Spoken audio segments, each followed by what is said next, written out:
My name is Eleanor Norris. I'm called Ellie. I was born in Porterville, Tulare County, as were my mother and her parents. My dad worked for the Sequoia National Forest. Actually, Mother was the first woman employee of the Sequoia National Forest. So the Forest Service and the outdoors, the mountains, and the ranch have always been important to me. We call it the Circle J Norris Ranch to give honor to all those forebears who made it possible. People sometimes ask me why I went through the steps to preserve the ranch as I did, because I've always loved the land. My grandparents bought the ranch, which is on Yoko Valley Drive, and I knew that someday the ranch would come to me. I did know that I didn't want to sell it. I didn't want to see it chopped up into small ranchettes. And it was clear in my mind that I wanted it to remain as open space, and SciCon came to mind. Now, SciCon is the Clem Gill School of Science and Conservation, owned and managed by the Tulare County Office of Education.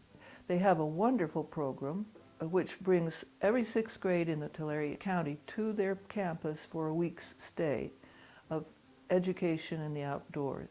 So when it finally came time to write out my conservation easement, it specified this land can only be used for cattle ranching and/or outdoor education.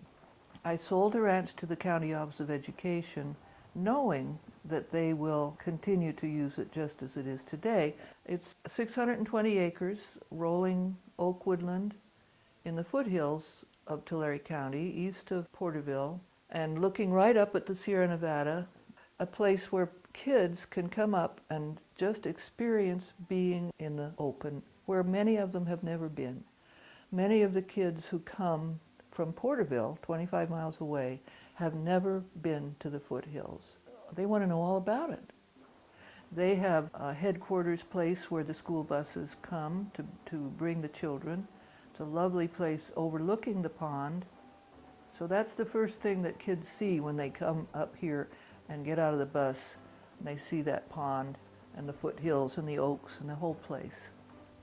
That's the way the land's going to be used forever. And cattle will be raised there too, as they are today. Somehow, that's the way the land needs to be used, ought to be used. And I'm very, very glad that it came into my hands, and then the right people came along to help develop it as it is today. Nothing could give me greater pleasure than to know that this land and more land is kept as open space, now and in perpetuity.